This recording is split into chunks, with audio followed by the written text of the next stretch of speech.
श्री कृष्णं वंदे जगद्गुरु। इदम श्री सद्गुरुवे नमः। वाङ्मय नंबर 6, साधना से सिद्धि भाग 2, ऑडियो नंबर 23। पिछले ऑडियो में गुरुदेव ने आत्म परिष्कार की सरल किंतु महान साधना के बारे में बताया है कि मानवीय अस्तित्व को 3 भागों में बांट सकते हैं। पहला स्थूल, दूसरा सूक्ष्म, तीसरा कारण। साधना का अर्थ है इन तीनों ही शरीरों की समुचित साज संभाल और उत्कर्ष की व्यवस्था करना। साधना के 2 वर्ग हैं। पहला विशिष्ट लोगों के विशिष्ट प्रयोजन हेतु विनिर्मित विशिष्ट प्रक्रिया। दूसरा है सर्वसाधारण के लिए सहज, सुगम, सौम्य पद्धति। कर्मयोग की इस साधना के साथ ही ज्ञान योग की साधना जुड़ी है। भक्ति योग का अर्थ है अंतरात्मा में दिव्य भावनाओं का अनवरत प्रवाह। आगे गुरुदेव बताते हैं कि कारण शरीर में देवत्व का अभिवर्धन करने के लिए अपनी उपासना में प्रेम भावना का समावेश करना चाहिए। मन प्रेम का गुलाम है। गुरुदेव बताते हैं कि अहंता, ममता तथा वासना और तृष्णा के बंधनों से मुक्त जीव को मरने पर मुक्ति मिलने की प्रतीक्षा नहीं करनी पड़ती। वह जीवित रहते हुए जीवन मुक्त हो जाता है। ईश्वर के प्रति समर्पण का अर्थ है पूर्ण रूपेण प्रभु को हृदय में स्वीकार करना, उनकी इच्छा प्रेरणाओं के प्रति सदैव जागरूक रहना तथा जीवन के प्रत्येक क्षण में उसे परिणित करते रहना। अब आगे। मन मान जाता है, मनाइए तो सही। प्रायः लोगों की यह शिकायत होती है कि हमारा मन बुराई से हटता नहीं। इच्छा तो बहुत करते हैं, धर्मानुष्ठान भी चलाते हैं, जप और उपासना भी करते हैं, किंतु मन विषयों से हटता नहीं। बुराइयां हर क्षण मस्तिष्क में आती रहती हैं। जब ऐसी बातें सुनने को मिलती हैं तो लगता है मन ही सब कुछ है, वही जीवन की संपूर्ण गतिविधियों का संचालन करता है। यह बात अगर मान भी लें तो यह नहीं कह सकते कि मन स्वभावतः अधोमुखी है, क्योंकि संत सहृदय पुरुषों के मन की भी गति होती है। उनकी प्रवृत्तियां, रुचि और क्रिया व्यापार जब सदाचार मूलक होते हैं तो यह कैसे कह सकते हैं कि मन स्वतः बुराइयों की ओर चला जाता है। वस्तुतः हमारी रुचि जिन विषयों में होती है उन्हीं का चिंतन करते हैं और उन्हीं में तृप्ति अनुभव करते हैं। मन को जब किसी विषय में रुचि नहीं होती तभी वह अन्यत्र भागता है। विषयों की ओर भटकता हुआ मन ही दुख का कारण होता है। इस अवस्था से तब तक छुटकारा नहीं पा सकते जब तक मन की लगाम नहीं खींचते और उसे कल्याणकारी विषयों में नहीं लगाते। प्रसिद्ध दार्शनिक वर्ग का यह कथन बिल्कुल सत्य प्रतीत होता है। मनुष्य पानी जैसी चंचलता से ऊपर नहीं उठता। इन शब्दों में मन के इधर उधर भागते रहने के फलस्वरूप जो मनुष्य का पतन होता है उसी की ओर संकेत है। मन तो आपकी इच्छा अनुसार रुचि लेता है। जिन व्यक्तियों को तरह तरह की स्वादिष्ट वस्तुएं खाते रहने की रुचि होती है वे इसी में भटकते रहते हैं। स्वादिष्ट चीजें बार बार खाते रहते हैं पर किसी से तृप्ति ही नहीं होती। एक के बाद दूसरे पदार्थ में अधिक स्वाद प्रतीत होता है। इस स्वाद में उन्हें न तो अपने स्वास्थ्य का ध्यान रहता है न भविष्य का। उनकी पाचन प्रणाली बिगड़ जाती है, स्वास्थ्य खराब हो जाता है। तो कहते हैं हम क्या करें, हमारा तो मन ही नहीं मानता। मन तो आपका सहायक मात्र है। वह जिस वस्तु में आपकी रुचि देखता है उसी ओर कार्य किया करता है। किसी व्यक्ति को स्वस्थ रहना अधिक पसंद होता है। दंगल में कुश्तियां लड़कर जीतने तथा फौज में भर्ती होकर शौर्य प्रदर्शन की इच्छा होती है तो वह कसरत करता है, कुश्ती लड़ता है, मालिश और पौष्टिक पदार्थों के लिए समय, श्रम और धन जुटाता है। अनेक क्रियाएं केवल इसीलिए करता है कि उसे स्वास्थ्य अधिक प्रिय है। मन इस तरह आपकी रुचि एवं आपकी इच्छाएं पूर्ण करने का एक महत्वपूर्ण साधन है। इसे शत्रु नहीं मित्र समझना चाहिए। अतः मन को किसी उत्तम और उपयोगी विषय पर टिकाए रहना सुगम है। जिस विषय में आप अपनी उन्नति या श्रेय समझते हैं उसमें अपने मन को प्रवृत्त कीजिए। मन आपको बताएगा कि आप उसकी सफलता के लिए क्या करें। आपका मन कल्याणकारी विषयों में लगा रहता है या नहीं, इसका ध्यान रखिए। हमारे किए कुछ न होगा, ऐसा निराशापूर्ण दृष्टिकोण ही मनुष्य की असफलता का कारण है। जब हम यह मान लेते हैं कि इस कार्य को हम करके ही छोड़ेंगे तो वह कार्य जरूर सफल होता है। आशा और आत्मविश्वास में बड़ी उत्पादक शक्ति है। आप इन्हें अपने जीवन में धारण कीजिए। आपका मानसिक निरोध किसी प्रकार कामयाब नहीं होगा। जिस विषय में ध्यान दीजिए उसके अच्छे बुरे पहलुओं का एक सर्वांगपूर्ण रेखा चित्र आपके मस्तिष्क में बनाते रहिए। जिधर कमी या अनुपयुक्तता दिखाई दे उधर ही मन की दीवार खड़ी कर दीजिए और अपनी रुचि की दिशा को सन्मार्ग की ओर मोड़े रहिए। निरंतर अभ्यास से वह स्थिति बन जाती है, तब वह मन स्वयं कोई विकल्प उत्पन्न नहीं करता। सत संकल्पों में अवस्थित बनने के लिए गीताकार ने भी यही प्रयोग बताया है। गीता के 6वें अध्याय के 35वें श्लोक में कहा गया है, असंशयम महाबाहो मनो दुर्निग्रहम चलम अभ्यासेन तु कौन्तेय वैराग्येण च गृह्यते। हे अर्जुन, निश्चय ही यह मन चंचल और अस्थिर है, इसको वश में करना निश्चय ही कठिन है, किंतु अभ्यास और वैराग्य की भावना से वह भी वशवर्ती हो जाता है। अभ्यास का अर्थ है आप जिस विषय में रुचि रखते हैं बार बार अपने मन को उसी में लगाइए। मान लीजिए आपको विद्या अध्ययन करना है तो आपका ध्यान इस प्रकार रहे कि कहाँ से पुस्तक प्राप्त करें, कौन सी पुस्तक अधिक उपयुक्त है, किसी से सहायता भी लेनी पड़ेगी, अच्छे नंबर प्राप्त करने के लिए परिश्रम भी वैसा ही करना है। इससे आपके विचारों की आत्मनिर्भरता, सूझ और अनुभव बढ़ेंगे और उसी विषय में लगे रहने से आपको सफलता भी मिलेगी। अपनी हीन प्रवृत्ति के कारण ही मनुष्य प्रायः अशुभ विचारों और अप्रिय अवस्थाओं का चिंतन करते रहते हैं। इसी कारण उनके मस्तिष्क में निरंतर द्वंद्व छिड़ा रहता है। कामुकतापूर्ण विचारों वाला व्यक्ति सदैव वैसे ही विचारों से घिरा रहता है। थोड़े से विचार आत्म कल्याण हेतु मन में उभरते भी हैं तो अनिश्चयात्मक बुद्धि के कारण तरह तरह के संशय उठते रहते हैं। जब तक एक तरह के विचार परिपक्व नहीं होते तब तक उस दिशा में अपेक्षित प्रयास भी नहीं बन पाते।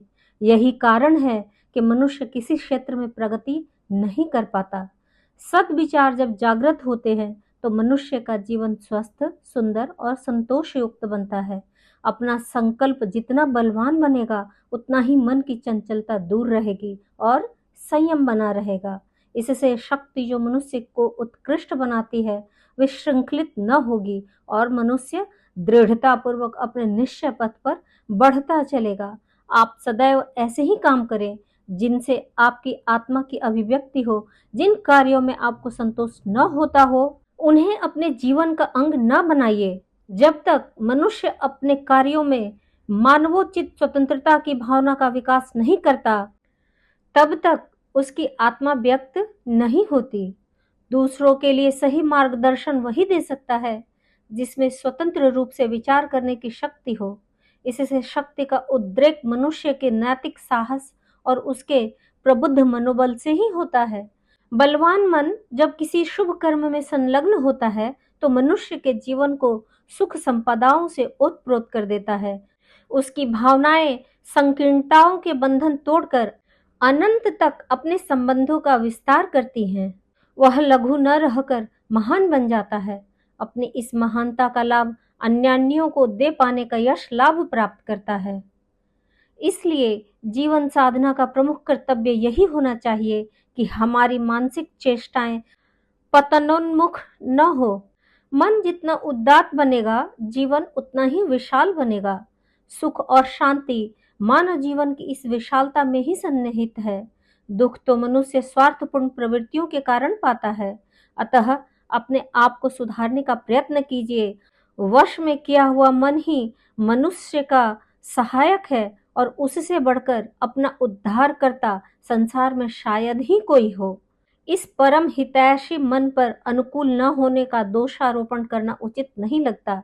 जिस मन पर ही मनुष्य की उन्नति या अवनति आधारित है उसे सुसंस्कारित बनाने का प्रयत्न सावधानी से करते रहना चाहिए। मन को विवेकपूर्ण समझाए तो वह मान जाता है और कल्याणकारी विषयों में रुचि लेने लगता है। यह प्रक्रिया अपने जीवन में प्रारंभ हो तो हम अपने जीवन लक्ष्य प्राप्ति के सही मार्ग पर चल रहे हैं, यही मानना चाहिए। उच्च स्तरीय आध्यात्म साधना के 3 चरण। उच्च स्तरीय आध्यात्म साधना के भाव पक्ष के 3 चरण हैं। पहला भजन, दूसरा मनन, तीसरा चिंतन। इन तीनों को मिला देने से ही एक समग्र साधना प्रक्रिया का निर्माण होता है। अन्न, जल और वायु के तीनों अंग मिलकर पूर्ण आहार बनता है। इसमें से एक भी कम पड़ जाए तो जीवन यात्रा न चल सकेगी। इसी प्रकार आत्मिक जीवन के लिए भजन, मनन और चिंतन का सूक्ष्म आहार प्रस्तुत करना पड़ता है। अंतःकरण की स्वस्थता, प्रखरता, परिपुष्टता एवं प्रगति इन तीनों आधारों पर ही निर्भर है। गायत्री महामंत्र के 3 चरणों की सूक्ष्म प्रेरणा भी इसी त्रिवेणी को कहा जाता है। सर्वोच्च साधना स्तर अद्वैत स्थिति का है। इसमें प्रवेश किए बिना न तो मनोलय होता है और न ईश्वर प्राप्ति। जब तक ईश्वर से भिन्न अपनी अलग सत्ता बनी रहेगी, जब तक अपना विलय परमेश्वर में न होगा, तब तक अपूर्णता व पृथकता का अंत न होगा। लय योग ही समाधि की, मुक्ति की परम स्थिति तक पहुंचा सकता है। उच्च स्तरीय भजन के लिए शरीर को शिथिल और मन को उदासीन करना पड़ता है, ताकि न शरीर की मांसपेशियों पर कोई तनाव रहे और न मस्तिष्क में कोई आकर्षण उत्तेजना पैदा हो। यह स्थिति कुछ ही दिन के अभ्यास से उपलब्ध हो जाती है। किसी आराम कुर्सी, कोमल बिस्तर या दीवार, पेड़ आदि का सहारा लेकर शरीर को निद्रित एवं मृतक स्थिति जैसा शिथिल कर देना चाहिए। इसे शवासन एवं शिथिलीकरण मुद्रा कहते हैं। शारीरिक दृष्टि से यह पूर्ण विश्राम है। मानसिक दृष्टि से इसे ध्यान भूमिका कहा जाता है। उत्तेजित व तनी हुई नाड़ियां एवं मांसपेशियां होने पर कभी किसी का ध्यान लग ही नहीं सकता। पद्मासन, बद्ध पद्मासन जैसे तनाव उत्पन्न करने वाले आसन और किसी प्रयोजन के लिए उपयोगी भले ही हो, ध्यान के लिए बाधक होते हैं। यही बात मन के संबंध में भी है। समस्त संसार में शून्यता संव्याप्त है। प्रलय काल की तरह नीचे अथाह नीली जलराशि और ऊपर नीला आकाश है। सर्वत्र परम शांतिदायिनी नीलिमा एवं नीरवता संव्याप्त है। कहीं कोई व्यक्ति या पदार्थ नहीं। मन को आकर्षित करने वाली कोई स्थिति परिस्थिति शेष नहीं। उस परम शून्यता में बालक की तरह अपनी निर्मल चेतना कमल पत्र पर लेटी हुई तैर रही है। अपने पैर का अंगूठा अपने मुंह में लगा हुआ है और आत्मा स्वरस का पान कर रही है। प्रलय काल का ऐसा चित्र बाजार में बिकता भी है। मनः स्थिति को उसी स्तर का बनाने का प्रयत्न किया जाए तो शून्यता की मानसिक स्थिति बनती और बढ़ती चली जाती है। शारीरिक शिथिलता और मानसिक रिक्तता की उपर्युक्त स्थिति भजन साधना की उपयुक्त भूमिका समझी जानी चाहिए। शिथिल शरीर एवं मनः स्थिति में ही भजन ठीक प्रकार हो सकता है। भावना परक ध्यान योग का यही पूर्वार्ध है। ऑपरेशन कराते व इंजेक्शन लगवाते समय हिलने डुलने पर प्रतिबंध रहता है। एक का रक्त दूसरे के शरीर में प्रवेश कराते समय दोनों व्यक्ति अपने हाथों को हिलाते डुलाते नहीं हैं। भजन के समय भी मानसिक संस्थान को इसी प्रकार शांत रहना चाहिए। भजन का उत्तरार्ध यह है कि उस सर्वशक्तिमान, सर्ववैभववान, सर्वोत्कृष्टताओं से संपन्न, सर्वाधिक प्रेमी परमेश्वर को अपनी सत्ता में प्रविष्ट होते हुए, घुलते हुए अनुभव किया जाए। ब्रह्मांड व्यापी दिव्य प्रकाश के सागर में अपने आप को मछली की तरह निमग्न अनुभव किया जाए। भावना की जानी चाहिए कि परम प्रकाश अपने रोम रोम में संव्याप्त हो रहा है। पहला, शरीर के अंग प्रत्यंग में वह संयम एवं बलिष्ठता का रूप धारण कर रहा है। दूसरा, मस्तिष्क में विवेक और प्रखर प्रतिभा परक तेजस बनकर बिखर रहा है। तीसरा, अंतरात्मा के हृदय संस्थान में वह देवत्व और आनंद रूप बना बैठा है। इस प्रकार स्थूल, सूक्ष्म और कारण तीनों शरीरों में परमात्मा की परम ज्योति को ज्वलंत अग्नि की तरह समाविष्ट देखना, अपने को उस आलोक से आलोकित अनुभव करना भजन साधना की प्रधान ध्यान विद्या है। इस संयोग की वेला में आनंदानुभूति उठनी चाहिए। माता पुत्र का तथा प्रेमी प्रेयसी का मिलन जितना सुखद होता है, उससे भी अधिक तृप्तिदायक यह आत्म परमात्मा मिलन है। इस मिलन की प्रतिक्रिया को भी अनुभूति में उतारना चाहिए। शरीर और मन परमेश्वर को समर्पित किया गया और उसने स्वीकार कर लिया। इसके बाद यही होना चाहिए कि अपना काय कलेवर पूर्णतः परमेश्वर की इच्छानुसार गतिशील रहे। अपनी कोई इच्छा कामना परमेश्वर पर न थोपी जाए, उसी की इच्छा में अपनी इच्छा मिलाई जाए।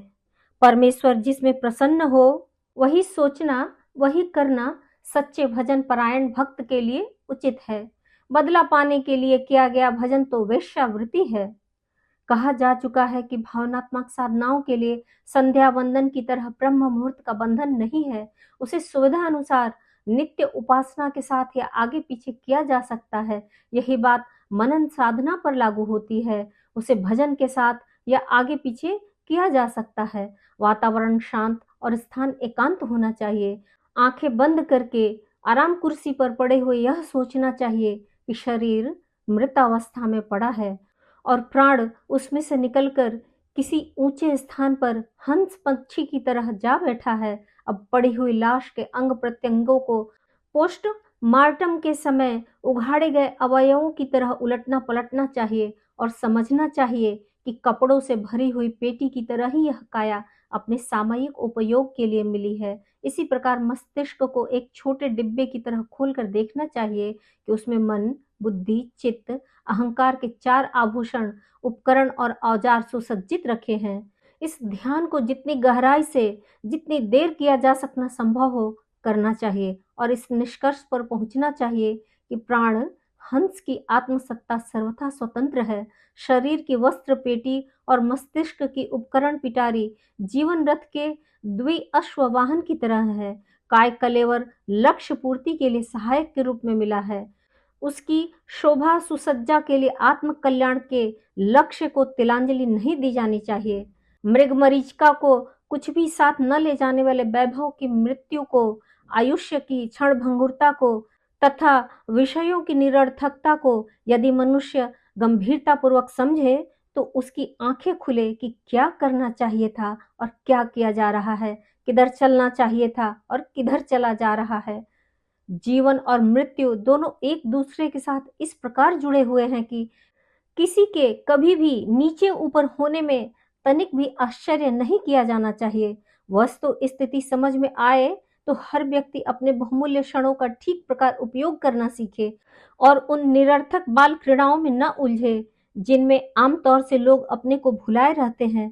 मृत्यु की विस्मृति ही वह कारण है जिसने नर जन्म के श्रेष्ठतम सदुपयोग के प्रति उदासीनता उत्पन्न कर रखी है। मनन का दूसरा अर्थ है आत्मबोध। अपना वास्तविक स्वरूप, जीवन का उद्देश्य, शरीर और आत्मा का संबंध, श्रेय और प्रेय में से एक का चुनाव, अपनी गतिविधियों और रीतियों नीतियों का सुनियोजित निर्धारण जैसे अनेक महत्वपूर्ण निर्णय इसी केंद्र पर टिके हुए हैं कि आत्मबोध हुआ या नहीं।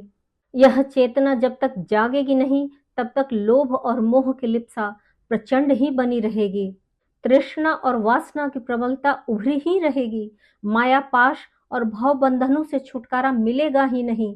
फलतः व्यथा वेदनाओं में झुलसते रहने की दुर्गति से छुटकारा भी नहीं मिलेगा। यदि आत्मबोध का लाभ न मिल सका तो समझना चाहिए कि मानव जीवन का उद्देश्य और आनंद हाथ से चला गया।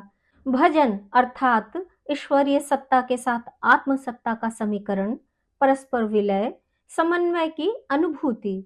मनन अर्थात आत्मबोध, शरीर और आत्मा के स्वार्थों और संबंधों का पृथक्करण, जीवन लक्ष्य के प्रति आस्था और रीति नीति का साहस पूर्वक निर्धारण। दोनों की साधना विधियां सरल है। एक ही समय या दो पृथक पृथक सुविधा के समय और शांत एकांत में सुसंतुलित चित्त से ये दोनों ध्यान चिंतन किए जा सकते हैं।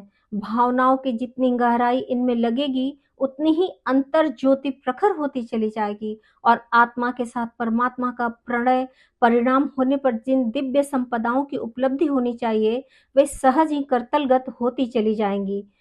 भाव साधना का तीसरा चरण है चिंतन।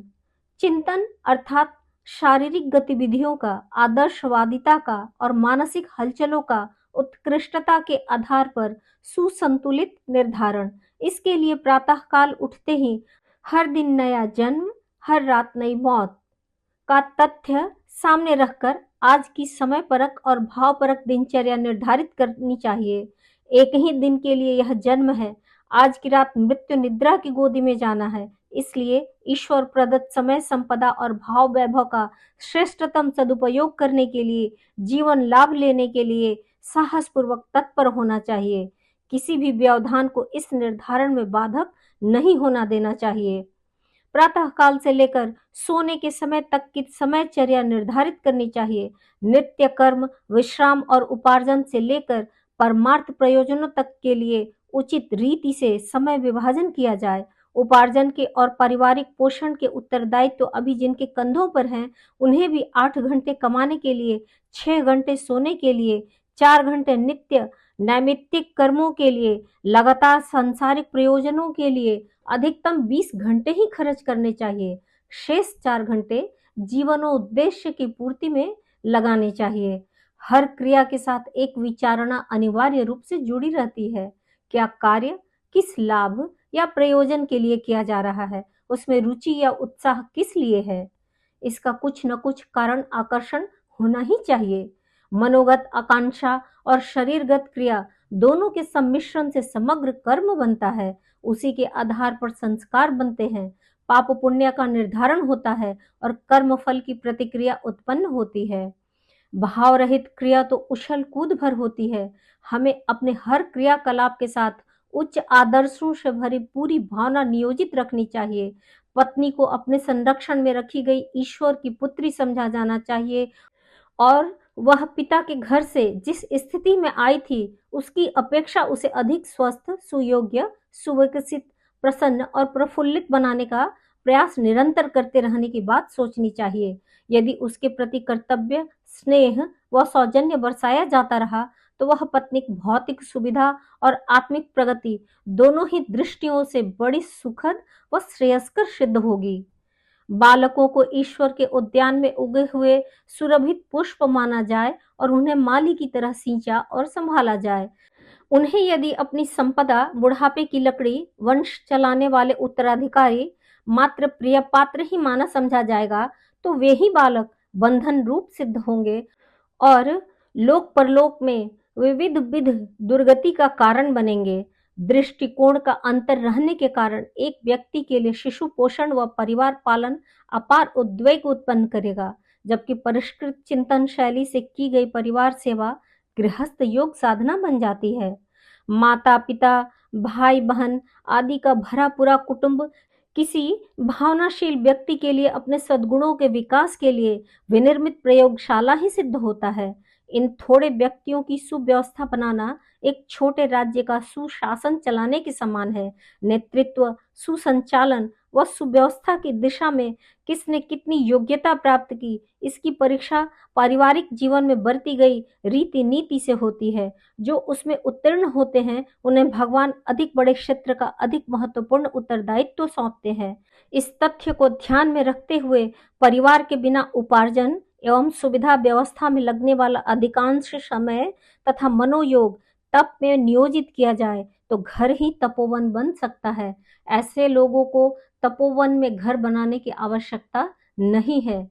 शरीर को भगवान का मंदिर, भगवान के प्रयोजनों में काम आने वाला वाहन माना जाए और उसे स्वस्थ सुव्यवस्थित बनाने वाले क्रियाकलाप अपनाए जाएं, तो शरीर यात्रा के लिए किया गया पुरुषार्थ प्रकारांतर से ईश्वर की सेवा, पूजा स्तर का ही रहेगा। उपार्जन यदि ईमानदारी से उचित लाभ, जनता की आवश्यकता पूर्ति और परिवार व्यवस्था के लिए श्रम साधना के रूप में किया जाए, तो वही व्यापार, नौकरी, कृषि, शिल्प, बुद्धि श्रम आदि एक प्रकार से कर्म योग का क्रिया कृत्य माना जाएगा। शरीर को यदि वासना प्रदर्शन, अहंकार, अनाचार के लिए अनीति और उच्च श्रृंखलता पूर्वक सजाया पोषा और बलिष्ठ बनाया जा रहा है, तो उसे शरीराभ्यास के बंधन कारक स्वार्थपरता की श्रेणी में गिना जाएगा। भोजन यदि भगवान का प्रसाद, शरीर रूपी इंजन का ईंधन व क्षुधा रोग की औषधि की तरह किया जा रहा है, तो वह परमार्थ है। किंतु यदि चटोरेपन की लालसा से अनुपयुक्त आहार किया जा रहा है, तो वही सामान्य दिखने वाली भोजन प्रक्रिया पाप परिणाम प्रस्तुत करेगी। तात्पर्य यह है कि दिन भर की समस्त कार्य पद्धति के साथ उच्च कोटि की भावनाएं नियोजित रखी जाएं। हर दिन कागज पर पूरी दिनचर्या नोट कर ली जाए, जिसमें दिन भर का समय विभाजन और हर कार्य के साथ जुड़ी रखी जाने वाली भावनाओं का विवरण लिखा रहे। यह कागज मेज पर या जेब में रखा रहे। निर्धारित कार्य पद्धति और विचार प्रक्रिया में कितनी सफलता मिल रही है, कितनी असफलता, इसका निर्णय हर घंटे करते रहा जाए। इस प्रकार चलता हुआ क्रम रात को सोते समय यह बताएगा कि सब मिलकर कुल कितने प्रतिशत सफलता मिली, कितनी असफलता। सफलता के लिए प्रसन्न हुआ जाए और जो भूले हुई हों उन्हें दूसरे जन्म में दूसरे दिन सुधारने के लिए अधिक सतर्कता जागृत की जाए। रात्रि को सोने के लिए जब बिस्तर पर जाया जाए तब संन्यास जैसी भावनाओं को हृदयंगम किया जाए। जो कुछ कर्तव्य थे वे ईश्वर के सौंपे हुए थे, ईमानदारी से पूरे किए गए। जो शेष हैं उन्हें ईश्वर पूरा करेगा। कुटुंब, परिवार, धन, वैभव आदि सब भगवान का था। उसकी धरोहर उसे सौंपकर निश्चिंतता पूर्वक निर्लिप्त मन से अनासक्त कर्मयोगी की तरह निद्रा मृत्यु की गोद में शयन किया जा रहा है। अंतिम मृत्यु के लिए श्रेष्ठतम साधना है। इस मनः स्थिति में यदि महाप्रयाण किया जाए तो परलोक में निश्चित रूप से परम शांति और सद्गति ही मिलेगी। चिंतन का स्वरूप शारीरिक और मानसिक गतिविधियों को आदर्शवादिता और उत्कृष्टता के खांचे में इस तरह कस देना है कि असावधानी के कारण पनपने वाले दुष्प्रवृत्तियों के पनपने का कोई गुंजाइश न रहे। ढीली पोली जीवनचर्या पर ही विकृतियां सवार होती हैं। यदि जागरूकता और सतर्कता बनी रहे तो दुष्ट दुर्भावों को सेंध लगाने का अवसर नहीं मिले। यदि वे कदाचित आक्रमण करे भी तो चिंतनशील उसके लिए विरोधी विचारों की सेना सदा लड़ने और अड़ने के लिए तैयार रखता है। कभी कामुकता के विचार मन में उठे तो उन्हें निरस्त करने के लिए व्यभिचार से उत्पन्न होने वाले असंख्य अनर्थों की तथा संयम ब्रह्मचर्य से उपलब्ध होने वाले सत्परिणामों की लंबी सूची तैयार रखता है। और जैसे ही उस स्तर के दुष्ट विचार उठे कि प्रतिरोधी सदाचार परायण विचार श्रृंखला पर गंभीरता पूर्वक मनन आरंभ कर देता है। जहां यह प्रक्रिया आरंभ हुई वहां कुविचारों के निराकरण में तनिक भी देर नहीं लगती। उच्च स्तरीय भावनात्मक साधना के लिए भजन, मनन और चिंतन की त्रिवेणी प्रवाहित की जानी चाहिए। गायत्री महामंत्र के उपासनात्मक कर्म कांड की प्राण प्रतिष्ठा इसी भाव समन्वय से ही संभव होती है और इसी संयोग के फलस्वरूप वह सब कुछ उपलब्ध होता है जिसका महात्म्य वर्णन विभिन्न आध्यात्म प्रसंगों में किया गया है। देवाधिदेव आत्मदेव की साधना। देवत्व और असुरत्व इस संसार में सर्वत्र विद्यमान है। वे मानवीय अंतरंग में भी मौजूद हैं। दोनों में से जो जिसे वर्ण करता है वह उसे प्राप्त कर लेता है। संसार में दुष्ट अनाचारी तत्व भरे पड़े हैं। यदि उन्हें ढूंढा जाए, संपर्क बनाया और अपनाया जाए तो सहज ही उनके भीतर बाहर असुरता का ही बाहुल्य होगा। अभिरुचि का आकर्षण सब दिशाओं से अपने स्तर के व्यक्ति तथा साधन इकट्ठे कर लेता है और जिस रंग में मन रंगा था, देखते देखते उसी तरह का वातावरण पूरी तरह घिर जाता है। यह बात असुरता के संबंध में लागू होती है तो यही देवत्व के संबंध में भी। आसुरी प्रकृति के मनुष्य को साधन सहयोगियों तथा परिस्थितियों सफलताओं की निरंतर उपलब्धि होती जाती है। यदि आकांक्षा के अनुरूप असुरत्व के सुदृढ़ दुर्ग में दैवी आकांक्षाएं प्रदीप्त हो, उसी दिशा में कदम बढ़ रहे हो तो संत सज्जनों का संपर्क, सत्कर्म करने का वातावरण तथा सन्मार्ग प्रेरक साधन सहज ही बनने लगते हैं और जीवन क्रम में देवत्व का सागर हिलोरे लेने लगता है। बाह्य जगत में संव्याप्त सत और तम, देवत्व और असुरत्व की तरह अंतरंग में भी ये दोनों प्रवृत्तियां यथा स्थान विद्यमान रहती हैं। इनमें से जिसे अपनाया बढ़ाया जाए वही पनपती चली जाती है और विचारणा तथा क्रियाशीलता में वही आस्था सक्रिय बनकर झांकने लगती है। आसुरी अभिरुचि वाले व्यक्ति उसी स्तर के विचारों में डूबे रहते हैं। जैसा सोचते हैं वैसा ही उपाय सूझते हैं, समाधान ढूंढते हैं और प्रयास करते हैं। फलस्वरूप जीवन क्रम उसी दिशा में चल पड़ता है। अंतरंग में बोया हुआ आकांक्षाओं का बीज कुछ ही समय में विशाल जीवन वृक्ष बनकर खड़ा हो जाता है। यदि आस्थाएं सतोगुणी हो और आकांक्षाएं देव स्तर की हो तो स्वभावतः मन और बुद्धि का प्रवाह उसी ओर बहेगा। बूंद बूंद से घट भरने की तरह सतचिंतन और सत्कर्मों की संपदा मनुष्य को स्वर्गीय विभूतियों से सुसज्जित कर देती है और क्रमशः व्यक्तित्व में देव मानव के अधिक स्पष्ट दर्शन होते चले जाते हैं। देवाधिदेव पर ब्रह्म को अद्वैत तत्व विज्ञान ने आत्मदेव के रूप में लिखा है। सोहम, शिवोहम, तत्वमसि, आयात्म ब्रह्म जैसे सूत्रों में आत्मा और परमात्मा की अभिन्नता का प्रतिपादन किया गया है।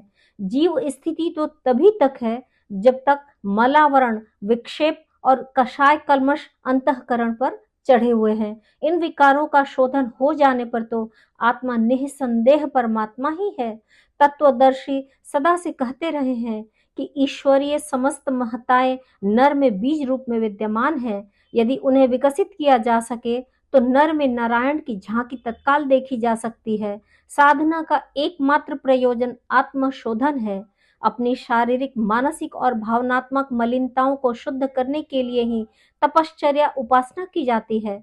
भौतिक विज्ञानी भी यही मानते हैं कि ब्रह्मांड की विशालता और परमाणु जीवाणु परक सत्ता उन समस्त शक्तियों और हलचलों की प्रतिलिपि है जो इस विशाल ब्रह्मांड में संव्याप्त है। काय कलेवर एक प्रकार से छोटा ब्रह्मांड ही है। यो वह नर कीटकों का एक घृणित घोंसला भर दिखता है, पर उसे सुव्यवस्थित और परिष्कृत बनाया जा सके तो शरीर भूलोक का, मन भुवःलोक का और अंतरात्मा स्वःलोक का प्रतिनिधित्व करता प्रतीत होगा। तीनों लोकों की त्रिविध संपदाएं अपने भीतर सार रूप में कूट कूट कर भरी हुई हैं। जीवन का प्रबलतम पुरुषार्थ उस अप्रकट का प्रकटीकरण करना ही है। उसी को साधना, तपस्या आदि के नाम से पुकारते हैं। वेदांत प्रतिपादित आत्म ब्रह्म के तत्व दर्शन का साधना शास्त्र में आत्मदेव के महात्म्य, विस्तार एवं साधना विधान का विस्तार पूर्वक विवेचन किया गया है। शरीर और मन के किन किन अंगों प्रत्यंगों में कौन कौन से देवता, नदी, पर्वत, सागर, लोक, तत्व, तीर्थ, शक्तिपीठ आदि विद्यमान है, इसकी चर्चा भली प्रकार की गई है और बताया गया है कि जो कुछ भी बहिरंग जगत में पाया जाता है उसकी बीज सत्ता अंतरंग में मौजूद है।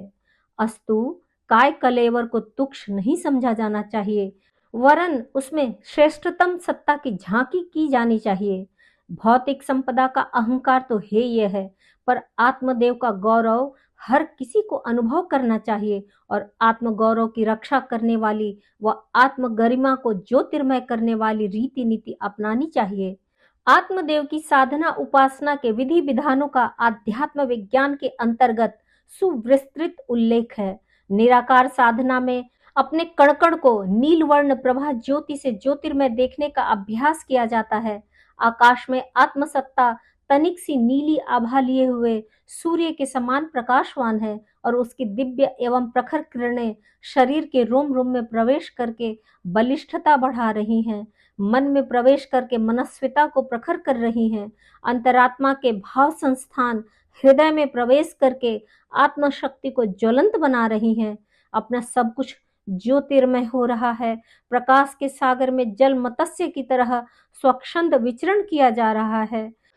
प्रकाश ध्यान का अभ्यास करने के लिए आरंभ में आंख में दीपक की नीलवर्ण शुभ्र ज्योति की स्थापना की जाती है और उस पर त्राटक की तरह पलक खोलते बंद करते हुए ज्योति धारणा का अभ्यास किया जाता है। पीछे यह प्रकाश ध्यान बिना किसी दीपक आदि के स्वतः ही दृश्यमान होने लगता है। हल्का नील वर्ण शांति एवं सात्विकता का प्रतीक है। राम, कृष्ण आदि भगवान के सभी अवतार नील कमल की आभा वाले शरीर धारण किए हुए हैं। दिव्यात्माओं का तेजोवलय भी ऐसा ही नीलिमा युक्त होता है। अस्तु आत्म ज्योति की ज्योति अवतरण साधना में नीली झलक युक्त प्रकाश को ही ध्यान चेतना में प्रतिष्ठापित किया जाता है। दीपक पर त्राटक करते समय उस पर नीला आवरण चढ़ा लेते हैं ताकि प्रत्यक्ष प्रकाश भी उसी आभा से युक्त दिखाई पड़े। साकार आत्म साधना में अपने शरीर का चित्र ही देव स्थान पर प्रतिष्ठापित किया जाता है। उसी का पूजन, वंदन और साधना करते हैं।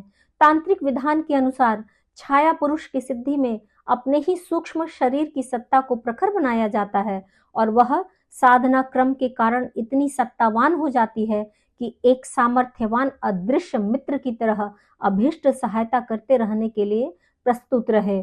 छाया पुरुष के द्वारा दूरवर्ती समाचार मालूम करना, वस्तुएं मंगाना, कामों में सहायता करना जैसे प्रयोजन सिद्ध किए जाते हैं। विक्रमादित्य के पास 5 वीर वेताल बताए जाते हैं। अलादीन के चिराग के साथ सहायक जिन्नों के सहयोग की किंवदंती प्रचलित है। इस स्तर के कार्य छाया पुरुष कर सकता है। मनुष्य काया में अन्नमय कोश, प्राणमय कोश, मनोमय कोश, विज्ञानमय कोश एवं आनंदमय कोश, ये 5 कोश आवरण हैं। इन पांचों को ही स्वतंत्र चेतना के रूप में विकसित किया जा सकता है। 5 देव यही है। इन्हें जो जागृत कर सका वह 5 सशक्त सहायकों की महत्वपूर्ण सहायता का लाभ निरंतर उठाता रह सकता है। यह सभी प्रकारांतर से छाया पुरुष ही कहे जाएंगे। यो सच बात तो यह है कि प्रत्येक वरदानी देवता अपनी स्वनिर्मित मानस संतान ही है। उसमें उतना ही बल रहता है जितनी अपने निष्ठा प्रखर होती है। श्रद्धा विश्वास की प्रतिक्रिया का नाम ही देव अनुकंपा है। देव अनुग्रह से जो कुछ प्राप्त किया जाता है तत्वतः वह आत्म देवता का ही वरदान होता है। अपनी गरिमा से अपरिचित व्यक्ति को बहिरंग देवता की संरचना करके एक मनोवैज्ञानिक लाभ ही देव साधना द्वारा मिलता है। वस्तुतः उसे अपने लिए अपना अनुदान ही समझा जाना चाहिए। साकार आत्म साधना के लिए दर्पण का उपयोग किया जाता है। बड़ा दर्पण सामने रखकर उसमें अपना आधा या संपूर्ण शरीर ध्यान पूर्वक देखते हैं और उसे परिष्कृत स्तर का देव मानकर उसका पंचोपचार पूजन, ध्यान, वंदन व स्तवन करते हैं। साथ ही यह आस्था जमाते हैं कि इस काय कलेवर में निवास करने वाली दिव्य ज्योति यदि आत्मभाव की भूमिका में जागृत हो उठे तो निश्चित रूप से देव सत्ता संपन्न हो सकती है। विश्व वंद्य महामानवों की पंक्ति में बैठने का उसे अवसर मिल सकता है। मला वर्णों के कषाय कल्मशों से उसे मुक्ति मिलने वाली है। उसका परिष्कार परिशोधन अब संपन्न होने ही वाला है। यह देव अपने अवतरण का पुण्य प्रयोजन पूरा करके ही रहेगा। इस भावना के साथ की गई आत्मदेव की उपासना अपना दिव्य प्रभाव तत्काल ही दिखाना आरंभ कर देती है। अपने काय कलेवर में परमेश्वर की सत्ता और महत्ता की अनुभूति जितनी गहरी होगी उतनी ही उत्कृष्ट रीति नीति अपनाने की भावना उमड़ेगी। कहना न होगा कि अंतःकरण में उत्कृष्टता का उभार ही नर को नारायण बनाया करता है। आज का स्वाध्याय यहीं तक। सभी को प्रणाम। 21वीं सदी उज्जवल भविष्य। भारत माता की जय जय जय। वाङ्मय अथवा साहित्य शब्द विचार और भावना का दिव्य संग्रह। परम पूज्य गुरुदेव पंडित श्री राम शर्मा आचार्य जी की इस धरोहर को ऑडियो रूप में सुनने के लिए चैनल को लाइक करें, सब्सक्राइब करें और नोटिफिकेशन को ऑन रखें और गुरुवाणी को जन जन तक पहुंचाएं। हृदय से आभार।